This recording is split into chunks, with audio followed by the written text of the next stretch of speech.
Hello guys, कैसे आप solo guys ठीक होंगे। मेरा नाम है शीर्ष एंड आप देख रहे हैं मंकू व्लॉग्स। तो आपको जैसे कि पता है, एक होती है टॉय ट्रेन जो उस दिन आपको दिखाई थी। आज हम बैठे हैं कालका के लिए।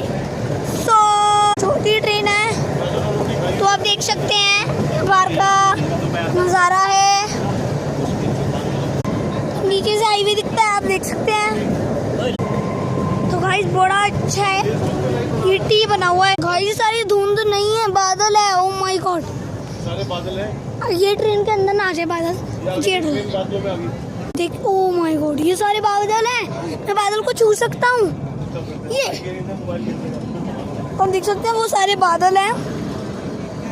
रेड रेड मौसम देख सकते हो आप। मौसम देखिए गाइस, कितना अच्छा है। अभी एक स्टेशन आया है, जतोंग। ये सारे बादल हैं, ये सारे बादल